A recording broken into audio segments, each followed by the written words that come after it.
இது மிகவும் முக்கியமான ஒரு விஷயம். This is a very important topic. ఇది ముఖ్యమైనటువంటి విషయం. കാരണം എസെക്കിയേൽ 21-ാം അധികാരം 6ഉം 7ഉം വചനങ്ങളെ വാസിക്കും പൊഴുത്, Because when we read the book of Ezekiel chapter 21 verses 6 and 7, కారణం ఏమంటే ఎస్కేలు గ్రంథం 21వ అధ్యాయం 6-7 వాక్యములను చదివినప్పుడు, മനുപുത്രനെ ഇടുപ്പ് നുറുങ്ങ് പെരുമൂച്ച് വിട്. Sigh therefore thou son of man with the breaking of thy loins. నరపుత్రుడా, నీ నడుము బద్దలగునట్లు మనోదుఃఖముతో నిట్టూర్పుము విడుము.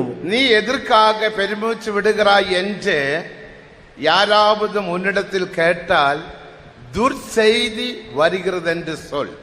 If anybody asks you, my son, why are you lamenting with bitterness sigh, you say that the danger is ahead. నిట్టూర్పు విడుచుటకు కారణమేమని నిన్ను అడిగినప్పుడు, దుర్వార్త నాకు వినబడుచున్నదని నీవు చెప్పుము. ஒரு பெரிய துர்செய்தி வரப்போகிறது. A great tiding is going to come. ఒక గొప్ప దుర్వార్త రాబోచున్నది. நேரம் இருந்தால் அதை குறித்து பிறகு பேசுகிறேன். If time permits, I am going to speak about them. సమయం ఉన్నట్లయితే దానిని గురించి తర్వాత మాట్లాడుదును. அந்த துர்செய்தி தான் ஆதார் கார்டு. ஆதார் கார்டு நாம் எல்லாரும் எடுக்க வேண்டும். இப்போது நமக்கு பேப்பரில் கொடுக்கப்படுகிறது. இனியும் கொஞ்சம் ஐடென்டிட்டி கார்டு ஆதார். இனி அது நமக்கு சிப்பில் கொடுக்க போகிறோம். அதுதான் பெரிய சிப்பு. இதே குறித்து பரிசுத்த பவுல் சொல்லும் போது 1 தெசலோனிக்கர் 2 அதிகாரம் 3 வசனத்தின்படி, விசுவாச துரோகம் முந்தி நேரிட்டு பின்பு கேட்டின் மகன் பாப மனுஷன் வெளிப்படுவார். Now we all are familiar with the Aadhar card. Everyone should apply for it and receive it. As we read in 2 Thessalonians chapter 2 verse 3, there will be a great falling away of many first, and the son of man, the son of sin will be revealed, the son of perdition. దుర్వార్తలో ఒక మాట ఏమంటే, మనకందరికి గుర్తింపు కార్డులు ఇవ్వబడుచున్నవి. ఇది ఈ అంత్య దినములో 2 దశలోనికలు 2:13 వాక్యములో చెప్పబడినట్లుగా ఇది గొప్ప విశ్వాస ద్రోహమును చూపించుచున్నది.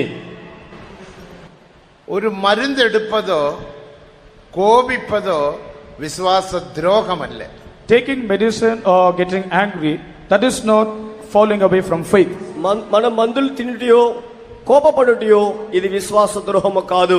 1 தெசலோனிக்கர் 3 அதிகாரம் 10 வசனத்தின்படி அது விசுவாச குறைவு என்று நாம் வாசிக்கிறோம். According to 1 Thessalonians chapter 3 verse 10, it is said it is a short or we are decreasing in faith.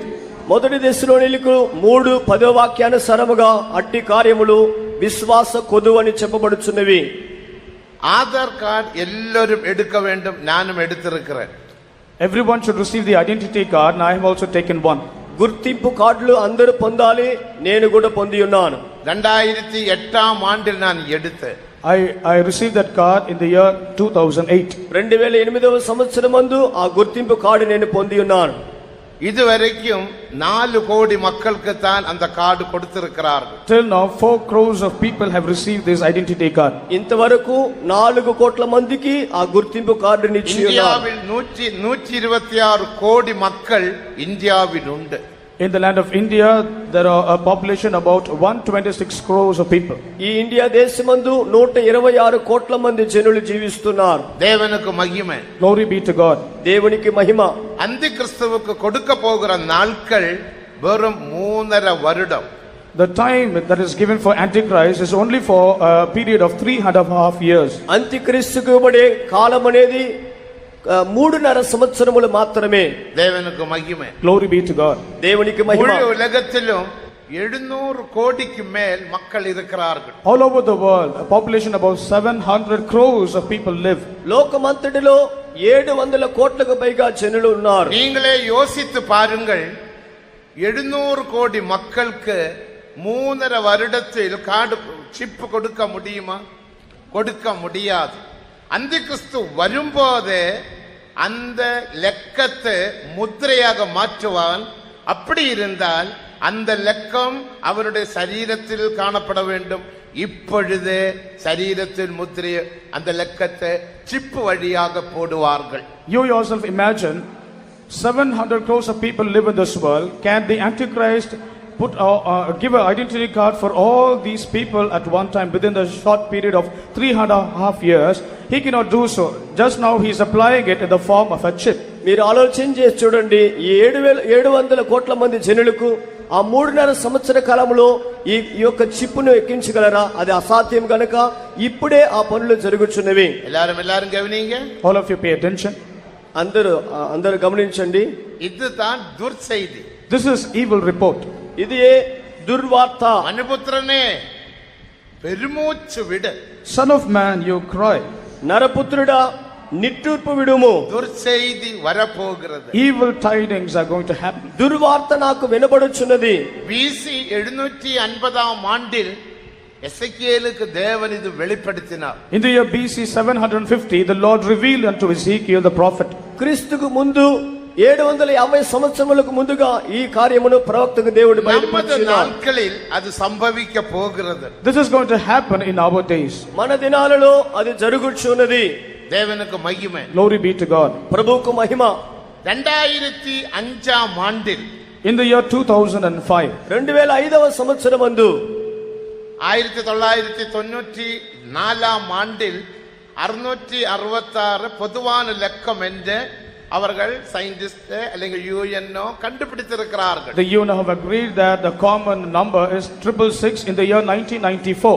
1994వ సంవత్సరమందు 666 అనేది అది సహజమైన సంఖ్యని ఆ యుఎన్ఏ సంస్థ కనిపెట్టి ఉన్నది. அதை கண்டுபிடிக்கிறதுக்காக 1.5 கோடி அமெரிக்கன் டாலர் செலவு பண்ணதாக சொல்லுகிறார்கள்.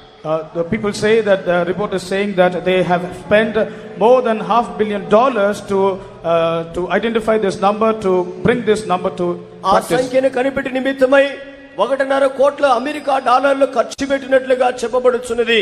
அது பிசாசனுடைய லக்கம் என்று 25 ரூபாய் பைபிள் வாங்கினால் அதில் உண்டு. ஆனால் பைபிளை நம்ப மாட்டான். If you just buy 1.5 கோடி அமெரிக்கன் டாலர் செலவு பண்ணி இதோ அவன் 666 லக்கம் பொதுவான லக்கம் என்று கண்டுபிடித்தானா. So the scientists have agreed that this 666 is a common number after spending about $1.5 crores of money. But if you buy a Bible of 25 rupees, you can understand these 666 is in the Bible. ఈ 666 నెంబర్ని 25 రూపాయలు కలిగినటువంటి విలువ కలిగిన Bible ముందుగానే చెప్పింది గాని 1.5 కోట్ల రూపాయల ఖర్చు పెట్టిన తర్వాత వాళ్ళు ఇప్పుడు కనిపెట్టినది నమ్ముతున్నారు. 1994 ஆண்டில் கண்டுபிடித்தார்கள். They just discovered it in the year 1994. ఇది 1994వ సంవత్సరం ముందు దీనిని కనుగొనిరి. அப்பொழுது 120 ராஜ்யங்கள் இந்த லக்கம் எங்களுக்கு சிப்பில் போட்டு தர வேண்டும் என்று மோட்டோரோலா கம்பெனிக்கு ஆர்டர் செய்தார்கள். அதில் ஒரு ராஜ்யம் இந்தியா ராஜ்யம். At that time 120 kingdom joined together and they requested to apply this number in the form of chip. One of those kingdoms is India. ఈ యొక్క నెంబర్ని చిప్పులో వేసి మాకు ఇవ్వాలని 120 రాజ్యములు అడిగినాయి. దానిలో ఒక రాజ్యము భారతదేశము. ஆனால் அவர்கள் அது மனுஷனுடைய சரீரத்தில் போட்டு டெஸ்ட் பண்ணாமல் இருந்தார்கள். 2005 ஆண்டில் இந்த லக்கத்தை தூக்கி சைப்ரஸ் தேசத்தில் போனார்கள். They did not examine this chip by verifying it, by inserting it in the human body, but in the year 2005 they made it and proved it to be successful. ఇది మనిషిని శరీరములో అమర్చుకొనే భద్రపరచబడినది. అయితే 2005వ సంవత్సరమందు సైప్రస్ అనే స్థలమునకు దీనిని சைப்ரஸிலே ஜனங்கள் எல்லாம் கிறிஸ்தவர்கள். So in the land of Cyprus all the people were Christians. Cyprus అనే ప్రాంతములో ఉండే వారందరూ క్రైస్తవులుగా ఉన్నారు. கிரீக் சிரியன் ஆர்த்தடாக்ஸ் கிறிஸ்தவர்கள். They were Greek Syrian Orthodox Christians. Orthodox అని చెప్పబడే క్రైస్తవులుగా అక్కడ ఉన్నారు. அதில் 30% ஜனங்கள் Out of- இதை எதிர்த்தார்கள். Out of that people 30% of people they resisted it. దానిలో ఉండే 30% మంది జనులు దానిని ఎదిరించి ఉన్నారు. இவ்விதமான ஒரு 666 என்ற லக்கம் சிப்பில் சரீரத்தில் போட்டுவிட்டால் நரகத்தில் போகும் என்று நமது வேதாகமம் தெளிவாக சொல்லி இருக்கும் போது நீங்கள் எங்களை நரகத்தில் அனுப்பும்படிக்க இந்த நியமம் பாஸ் பண்ண போகிறீர்களா? ஒரு நாளும் நாங்கள் இடம் கொடுக்க மாட்டோம். நீங்கள் எங்களை கொன்று ரத்த சாட்சியாக மரிக்க நாங்கள் ஆயத்தமாய் இருக்கிறோம், எங்களை கொன்று போடுங்கள் என்று 30% ஜனம் போராடினார்கள், எதிர்த்தார்கள். This 30% of Christians, they resisted and rebelled, saying that if you insert these 666 number as a microchip into our body, the Bible says that we will be cast into hellfire. We won't admit it. Therefore, they rebelled it. అక్కడ 30% మంది జనులు దాన్ని ఎదిరించినారు. కారణం ఏమంటే ఆ ముద్ర వేసుకుంటే నరకానికి పోవుదరని Bible చెప్పుచున్నది కనుక వాళ్ళు ఎదిరించిరి. 666 லட்சம் சரீரத்தில் போட்டுவிட்டால் நரகத்தில் போகும் என்று அவருடைய பாத சதா காலங்களிலும் எழும்பும் என்று எங்கே வாசிக்கிறோம்? வெளிப்படுத்தினல் 14ஆம் அதிகாரம் 9ஆம் வசனத்திலிருந்து 12ஆம் வசனம் முடிய. Down from the 9th verse to 12th verse, when we read from the book of Revelation, chapter 14, we can come to know that those who receive the mark of the beast of the Antichrist 666, they will be cast into the hell of fire for tormenting. ఆ ముద్రను మనం వేసుకున్నట్లయితే దివారాత్రులు బాధింపబడదమనే వాక్య సత్యమును ప్రకటన గ్రంథం 14వ అధ్యాయం 9వ వాక్యము నుండి 12వ వాక్యం వరకు మనం చదువుతున్నాం. வீடுகளில் போய் வாசித்துக் கொள்ளுங்க. You go home and read these verses. మీరు ఇంటిలోనికి వెళ్ళి చదువుకొని చూడండి. வாதையின் புகை சதா காலங்களிலும் எழும்பும். The smoke of the pain will be risen up forever and ever. బాధ సంబంధమైనటువంటి పొగ యుగాయుగములు లేచును. மறுபடியும் சொல்லுகிறேன், வாலிபர்கள் கவனிங்க, எதுக்காக நீ அழ வேண்டும்? Once again I repeat, youngsters, you listen, for this cause you have to sigh and cry. యవనస్తులారా గమనించండి, ఇందు నిమిత్తమే మనము ప్రలాపించవలెను. மனுபுத்திரனே, இதோ ஒரு துர்செய்தி வரப்போகிறது, பெருமூச்சு விடு. Son of man, evil tidings is going to come, therefore break out and sigh and cry. నరపుత్రుడా, దుర్వార్త వినబడుచున్నది గనుక మనోదుఃఖముతో నిట్టూర్పు విడుము. அதுதான் திறப்பின் வாசலிலே போய் நின்று பெருமூச்சு விடு. That is what coming and standing in the gap and sighing and crying. నీవు ఆ బద్దలైన సందుల్లో నిలబడి నిట్టూర్పు విడుము. சைப்ரஸ் அரசாங்கம் அப்படியானால் நமது தேசத்தில் இது பாஸ் பண்ண வேண்டாம் என்று சொல்லி நியமத்தை அவர்கள் விட்டு விட்டார்கள். The 30%, the Christians, they resisted. Therefore, the kingdom of Cyprus, they rejected this idea. ఆ యొక్క సైప్రస్ దేశంలో 30% మంది ఎదిరించినందువలన దాన్ని పాస్ చేయకూడదని ఆ ప్రభుత్వం నిరాకరించినది. அடுத்து 2013ஆம் ஆண்டில் மார்ச் மாதம் 23ஆம் தேதிக்குள்ள அமெரிக்காவில் உள்ள சில குரூப்புகள் அந்த சிப் போட வேண்டும் என்று ஒபாமா ஒரு நியமத்தை பாஸ் பண்ணியாச்சு. அதுதான் ஒபாமா ஹெல்த் கேர் சிஸ்டம் என்று சொல்லி 666 லட்சத்தை போட்டு RFID-யில் போட்டு விட்டார். So Obama, he made an open declaration in the year 2013, March 23rd, saying that everyone should wear this chip. 2013వ సంవత్సరం మార్చి 23వ తారీఖున ఒబామా దీనిని జనులకు గుర్తింపు కార్డుగా నియమించాలని నియమింపబడినది. அது கேள்விப்பட்டவர்கள் கரங்களை உயர்த்துங்கள். All those who receive that information, దాన్ని విన్నవారు చేతులెత్తండి. பலருமுண்டு. அநேக மொபைல்ல செய்தி வந்தது, என் மொபைலிலும் செய்தி வந்தது. Many people have received these messages as SMS in your mobiles. అనేక మొబైల్ అది వర్తమానముగా తేబడినది. ஒபாமா அந்த சிப் செய்யும்படிக்கு எத்தனையோ டெக்னோ பார்க்குக்கு ஆர்டர் கொடுத்தார்கள்.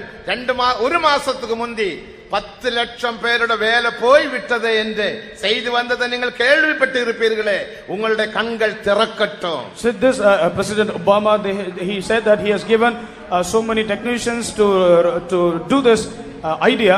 So because of that, so many people have lost their job. You all have known this ఈ ఆలోచన నిమిత్తమై అనేక టెక్నికల్ వారికి ఈ కార్యాల అనుమతి ఇవ్వబడినవి.